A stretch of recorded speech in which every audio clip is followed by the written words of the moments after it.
እኔ የምላችሁ አንድ ሰው እንዴት ነው ራሱ ላይ የሆነ ነገር እየተደረገ ማለት እየሞተ እንዴት ዝም ሊል ይችላል? እኔ ያልገባኝ ነገር ገባችሁ አይደለ?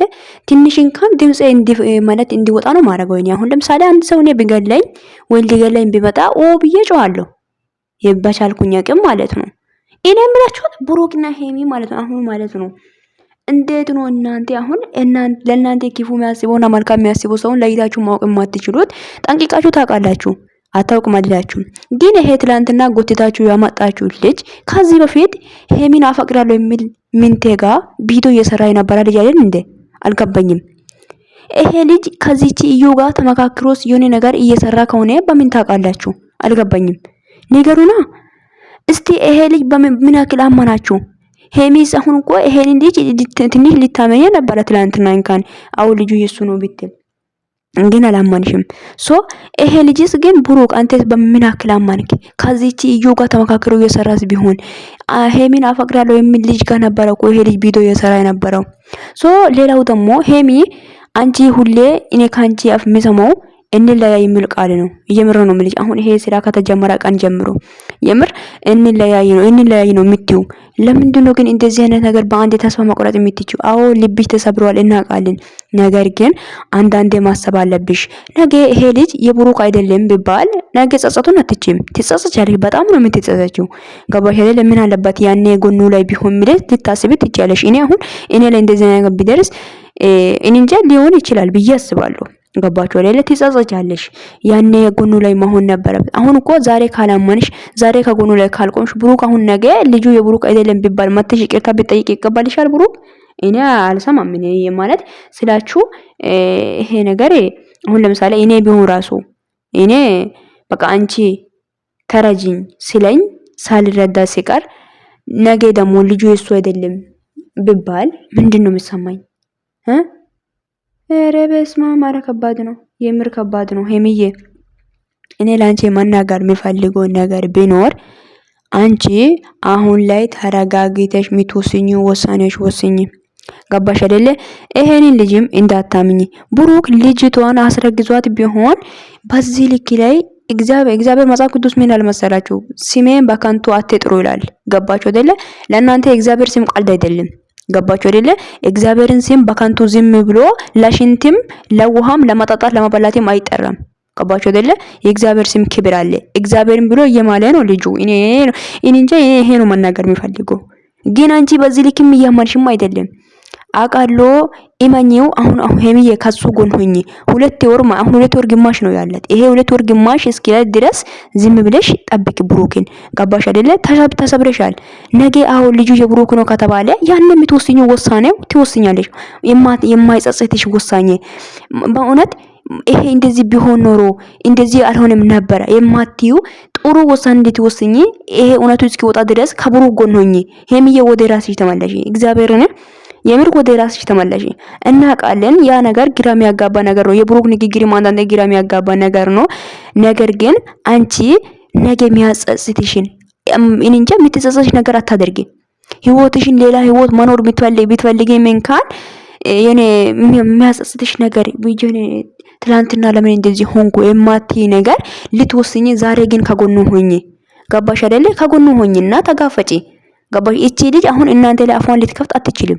በጣም አፏን እየከፈታችሁ ነው። ቅንቅና ማለት ነው። ዳቦሽ ማጋኛ ይዝጋት። ፈልግሽ አይደል እንደሰጠሽው ለማን እንደሆነ ፈልግሽ ነው የሰጠሽው። አንቺ ክብርሽን ቢጠብቅ አንድ ወንድ አንቺ ሊደፍር አይችልም። አላደርገውም ብለሽ ግግም ብትል አንድ ወንድ አንቺ በግድ ነይ ብሎ ሩም ውስጥ ይኸውልሽ ጎትቶ ወስዶ አይደፍርሽም። ገባሽ አይደለ? አንቺ እንደፈለግሽ የማንም ጎረምሳ ጋር ተኝተሽ መጥተሽ እዚህ ጋር መጥተሽ ሰው አፍሽን እንድትከፍቲ አትችይም። ያልተወለደ ልጅ ነው ገና። ልጁ አልተወለደም ገና ነው የሚወለደው። ሴትዮ ብትረጋጋ ይሻልሻል። ምን ትመስላለሽ? ሲጀመሩ እኮ እንደዚህ እንድትሆኑ እኮ የሆነ ልብ እንድትሰማ ያረጋችሁት ብሩክና ሄሚ ናችሁ። እንደውም ማለት ነው አንተኛ ደግሞ የብሩክ ኦዲየንሶች ገባችሁ? የብሩክ ኦዲየንሶች ምክንያቱም የሄዳችሁ ሰብስክራይብ አድርጋችኋል ልጅቷን። አይገርማችሁም? ሄሚን እንቆታታለን ብላችሁ የምታደርጉት ነገሮች ሁሉ ወደ እንትና ላይ ማለት በሌላ ነው የሚቀየረው። ገባችሁ አይደለ? ይሄው ሰብስክራይብ አድርጋችሁት 10 ሺህ ያስገባችሁት እሷም አሁን ምንድነው እኔም ከሰው ጋር እኩል ነኝ አለች። ትላንትና ብሩክ ላይ እኮ አፉን ከፈተች እኮ በጣም ነው የሳደባችሁ። እግዚኦ ማርና ክርስቶስ ገና ባልተወለደ ልጅ እንዴት ብሩክ እንድትሰድብ ትችላለች እቺ ልጅ? አልገባኝም። ለምንድን ነው እናንተስ ቦታ የምትሰጧት ለዚህች ልጅ? እኔ ያልገባኝ ነገር ኧረ በስመ አብ ወልድ። እስቲ አንዳንዴ እስቲ ንቁ። እስቲ አንዳንዴ እስቲ ህይወታችሁን የምትወስኑ ውሳኔ አስተካክላችሁ ወስኑ። እንደ ድራማም ከሆነ ይሄ በደንብ ድራማ ነው ብላችሁ ንገሩን እንጂ እንደ ነሸና ሚረቴ። ሰላም ሰላም፣ ውድና የተከበራችሁ ውድ የሚረት ዩቲዩብ ቻናል ቤተሰቦቼ እንዴት ናችሁልኝ? ደህና ናችሁ? አለሁ እግዚአብሔር ይመስገን እኔ ደህና ነኝ። ውዶቼ እኔ የሆነ ሀሳብ መናገር ከፈለኩ አውርቼ የሆነ ግማሽ አድርጌ ነው ሰላምታ የሚጠይቃችሁ እንዳይደብራችሁ። እሺ ውዶች እና ውዶቼ እኔ ዛሬ መናገር የሚፈልገው ነገር ቢኖር ሄሚ ብሩክን እንድትሆን ነው የምንፈልገው። ብዙ ሰዎችም እንደዛ ትፈልጋላችሁ። አዎ እኔም ሄሚ ከብሩክን እንድትሆን ፈልጋለሁ። ምክንያቱም ይሄ ልጅ ነገ ተወልዶ የብሩክ አይደለም ቢባል ብሩክ አይደለም ልጁ የብሩክ አይደለም ቢባል ነገ ሄሚ ጸጸቱን አትችይም። እውነቴን ነው የምልሽ፣ ጸጸቱን አትችይም። በጣም ነው የምትጸጸችው። ምን አለበት ያኔ ቢጠብቅ፣ ምን አለበት ያኔ እንትን በሌለ ማለት እንትን ዝም ብዬ ባየው ምን ችግር አለ ብለሽ ልትጸጸቺ ትችያለሽ። ስለዚህ አሁን ከጎኑ ሆኚ። እቺ ቂንቅናም ሴትዮ ካጠገብሽ አባረሪያት እስቲ በእናታችሁ። እንደው ጊዜው እናንተ ግን እንጃ። ሄሚ ያንቺ እኮ ብልጥ ሴት ነሽ፣ ግን እንዴት ነው ህይወትሽ ላይ የመጣ ነገር አይ ብልጥ መሆን ያቃተሽ? ብልጥና ጀግና ሴት አልነበርሽም እንዴ አንቺ? እንዴ አንድ ሰው ጀግና ከሆነ እንዴት ነው ለራሱ ህይወት ላይ የመጣ ነገር ጀግና ሆኖ ማለፍ ካልቻለ ይሄ ጀግና አይደለም። ይሄ ሰው ብሩክ ሆነሽ ይሄን ፈተናዎችን ለማለፍ ሞክሪ እስቲ። እንዴ ዝም ብለሽ ነው እንዴ አንቺ ማለት እንትን የምትይው? ዝም ብለሽ ነው እንዴ ውሳኔ የምትወስኙ? ለሁለት አመት ሙሉ እንዴት ዋጋ የከፈልሽው ሰው እኒ ላይ 10 እኒ ላይ የምትይው እንጂ ለምን? እንዴ ሄሚዬ ግን እኒ ላይ አፉ ይላል እንጂ ግን ልብሽ እንኳ አንቺን ትወጀል፣ እሱም ይወድሻል። ገባሽ አይደለ? እንዴት ነው ልቡ ሳይፈቅድ እኒ ላይ የሚለው ቃላቶች ማጠቀም የምትችይው አንቺ? ስለዚህ እቺ ልጅ አሳፍሯት እስቲ። ወደ ራሳችሁ ተመለሱ እስቲ፣ ወደ ፍቅራችሁ ተመለሱ። ገባሽ? ልጁ ተወልዶ ያኔ 3 ወር ማለት 3 ቀን ነው። ገባሽ አይደለ? 3 ወር አይደለም እንኳን አሁን ከ3 ወር ራሱ ቀንሷል አይደል? አሁን ኦልሞስት ወደ ሁለት ወር ግማሽ ነው የቀራት። ስለዚህ እስከዚህ ድረስ ዝም ብላችሁ እስቲ ወደ ራሳችሁ ተመለሱ። አንዴ በእናታችሁ ፍቅራችሁን አሳዩ። እንዴ ሰው እንድታሳብዱ ነው እንዴ? እግዚኦ ማርና ክርስቶስ። አረ የምር ይደብራል። የምር ይደብራል። የምር ነው የምላችሁ። አንዳንዴ እያሰባችሁ ገባችሁ አይደለ?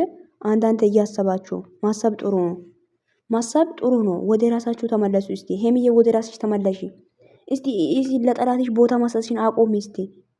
እንዴ ሁሌ እንለያይ እንዴ እንለያይ አይከብድም እንዴ? እንዴ እሷ እኮ ማለት ነው በቃ ምኞቷን እያሳካችኋት እኮ ነው። ይሄን ደግሞ ጎትታችሁ ያመጣችሁ ልጅ ምን አክል አመናችሁ? ምን አክል የእሷ ልጅ እንዲሆነ በምንድን ነው ያመናችሁት? በምንስ አወቃችሁ እሱ እንዲያስረገዘው? ማን ያውቃል? ከእዩ ጋር ተመካክሮም ሊሆን ይችላል። ማን ያውቃል? እሱ አይደል ከሚንቴ ጋር የነበረው ልጅ አይደል እንዴ? ሄሚን አፈቅርሻለሁ የሚለው ልጅ ጋር የነበረ ልጅ አይደለ? ማን ያውቃል? ለምንድን ነው ቆም ብለሽ ማሰብ የሚያቅትሽ ሄሚዬ? ነገ የሚጸጽትሽ ውሳኔ እንዳትወስኝ። ገባሽ? ልጁ አሁን ላይ ብሩክ ደግሞ እግዚአብሔርን ይላል። እግዚአብሔር ቃል አይደለም፣ እግዚአብሔርን ብሎ እየማለ ነው። ስለዚህ በቃ እግዚአብሔር አንተ ያልከውን ብለሽ ወደ ራስሽ ተመልሰሽ ከብሩክ ጎን ሆኚ ብዬ ነው ማስበው እኔ። ገባሽ አይደለ? የምር ነው። በቃ እቺ ልጅ ውሳኔው አሁን ላይ እኮ ምንድነው ያለችው? እኔ አንቺን ያኔ ማለት በድዬሻለሁ ወይ ስል እንዴ በድዬሻለሁ ትላለህ እንዴ? በጣም እንጂ አፋለኝ ብለህ ታወራለህ ወይ? በቀልም ይይዛለች። ብሩክም እየበቀለች ነው እቺ ልጅ። እኔ ያሰብኩት እንደዛ ነው። ስለዚህ ወደ ራስሽ ተመለሺ ሄሚዬ። በቃ ልክ ነሽ፣ ተሰብረሻል። ቢሆንም ወደ ራስሽ ተመለሺ። ገባሽ? በቃ የምር ነው። ከ3 ወር በኋላ የሚሆኑ ነገር እስኪታይ ድረስ እስቲ ወደ ራስሽ ተመልሰሽ ከብሩክ ሆኚ። ነገ ይሄ ነገር አልፎ ግን ከብሩክ ጎን ሆናለሁ ብሩክ ይቅርታ ብትይ ብሩክ ይቀበላል? አይቀበልም እሱ። የምር ነው የምልሽ። ስለዚህ ዛሬ ወደ ራስሽ ተመልሰሽ ማሰብ ያለብሽን ተረጋግተሽ አስቢው። ገባሽ አይደለ? የምር ነው። ለዚህች ቅንቅናም ሴትዮ ቦታ መስጠት የለበትም። እንዳትሰጪ ደግሞ አፉን ደግሞ ብሩክ ላይ እንዳትከፍት። እሷ ማነች ጀመር ብሩክ ላይ አፉን የምትከፍተው? ዳቦሽን ሰይጣን እዚግሽ አንቺ ፈልገሽ ነው ለማን እንደሆነ የሰጠሽው ደግሞ አይኝክ ትላለች እንዴ? ሴትነትሽማ ብታከብር ኖሮ እንጂ ማተሽ ሜዳ ላይ አፍሽን አትከፍቺም። ምንድነው ያለችው? አንቲ አትናገር ዝም በል አንቲ አፋለ። አንቺስ አፋለ ወይ አፋለ እንደ ላንቺስ ሲጀመር አፋለ ብለ ሊታወሩን እንደ ሜዳ ላይ ሆድሽን ፊት ታሪገሽ የመጣሽው ክብርሽን እኮ ነው ያዋራድሽው። አፍ ላንቺስ አፋለ እንዴ? ላንቺ አፋለ?